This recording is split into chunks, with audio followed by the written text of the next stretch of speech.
По принцип няма значение в каква форма ще се сложи. Съставките са едни и същи. Тук показвам какво точно ще използвам, като разбира се ще го напиша.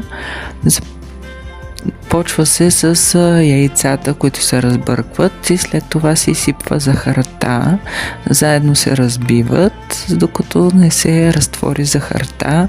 Аз прибавям тук и ваниловата захар пакетчето, а отделно в кисело мляко изсипвам бак пулвера и малко сода. Тук намазваме с олио формичката и брашното го пресявам и лека по лека го сипвам.